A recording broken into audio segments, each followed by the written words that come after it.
ಪರಶುರಾಮ ಮೂರ್ತಿಯ ಹೆಸರಿನಲ್ಲಿ ರಾಜದ್ರೋಹ ಎಸಗಿರುವ ಶಾಸಕ ಸುನೀಲ್ ಕುಮಾರ್ ನೈತಿಕ ಹೊಣೆಯನ್ನು ಹೊತ್ತು ರಾಜೀನಾಮೆ ನೀಡಬೇಕು ಎಂದು ಕಾರ್ಕಳ ಬ್ಲಾಕ್ ಕಾಂಗ್ರೆಸ್ ಅಧ್ಯಕ್ಷ ಸುಬೋಧ್ ರಾವ್ ಆಗ್ರಹಿಸಿದ್ದಾರೆ.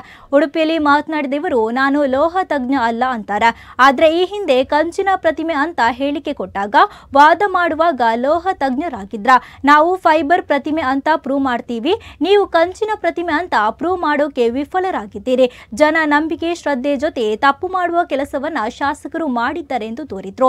ಶಾಸಕರ ತಪ್ಪಿಗೆ ಅಧಿಕಾರಿಗಳಿಗೆ ಶಿಕ್ಷೆ ಸಿಗುವಂತಾಗಿದೆ. ಈ ಕೂಡಲೇ ಶಾಸಕರು ತಕ್ಷಣ ರಾಜೀನಾಮೆ ನೀಡಬೇಕು. ನಮ್ಮ ಆರೋಪ ನಿಮ್ಮ ವಾದಕ್ಕೆ ಶಾಸಕರಿಗೆ ಸವಾಲ್ ಅಂತ ಗುಡುಗಿದ್ದಾರೆ. ಪರಶುರಾಮನ ನಕಲಿ ಪ್ರತಿಮೆ ವಿಚಾರವಾಗಿ ಕಾರ್ಕಳ ಪೊಲೀಸರು ತನಿಖೆಯನ್ನ ನಡೆಸಿ ಕೋರ್ಟ್ಗೆ ಚಾರ್ಜ್ ಶೀಟ್ ಅನ್ನು ಸಲ್ಲಿಕೆ ಮಾಡಿದ್ದಾರೆ. ಆ ಚಾರ್ಜ್ ಶೀಟ್ ಅಲ್ಲಿ ಅತ್ಯಂತ ಪ್ರಮುಖವಾಗಿ 3 ವಿಚಾರಗಳನ್ನು ಉಲ್ಲೇಖ ಮಾಡಿದ್ದಾರೆ.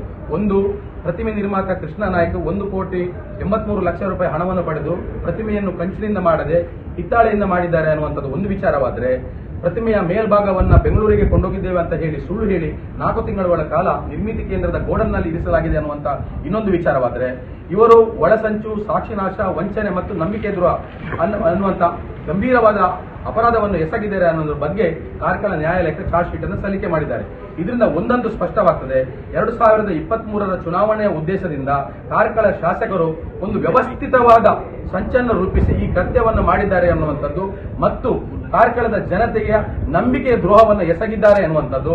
ಅದರ ಜೊತೆಯಲ್ಲಿ ಈ ರಾಜ್ಯದ ಮುಖ್ಯಮಂತ್ರಿಯಾಗಿರುವ ಬಸವರಾಜ ಬೊಮ್ಮಾಯಿ ಅವರನ್ನೇ ಕರೆಸಿ ಅವರ ಕೈಯಲ್ಲಿ ನಕಲಿ ಪ್ರತಿಮೆಯನ್ನ ಉದ್ಘಾಟನೆ ಮಾಡಿಸಿ ರಾಜದ್ರೋಹದ ಕೆಲಸವನ್ನ ಮಾಡಿದ್ದಾರೆ ಅನ್ನುವಂತ ನೇರವಾದ ಅವರ ಮೇಲೆ ಆರೋಪಗಳನ್ನು ಮಾಡಿ ಈ ಎಲ್ಲಾ ತಪ್ಪುಗಳಿಗೆ ಕಾರಣಕರ್ತರಾದ ಕಾರ್ಕಳ ಶಾಸಕರು ತನ್ನ ಶಾಸಕರ ಸ್ಥಾನಕ್ಕೆ ತಕ್ಷಣ ರಾಜೀನಾಮೆ ಕೊಡಬೇಕು ಅನ್ನುವಂತ ಪ್ರಾರ್ಥನೆ ಆಗ್ರಹವನ್ನ ಈ ಸಂದರ್ಭದಲ್ಲಿ ಮಾಡ್ತೇವೆ.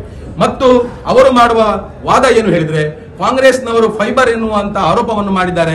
ಅದು ಫೈಬರ್ ಅಲ್ಲ, ಅದು ಹಿತ್ತಾಳೆ ಅಂತ ಹೇಳ್ತಿದ್ದಾರೆ. ನಾವು ಮಾಡಿರೋದು ಅವರ ಮೇಲೆ ಆರೋಪ. ಅವರ ವಾದ ಇದ್ದದ್ದು ಅದು ಪ್ರತಿಮೆ ಕಂಚಿನದಿರುವಂತದ್ದು.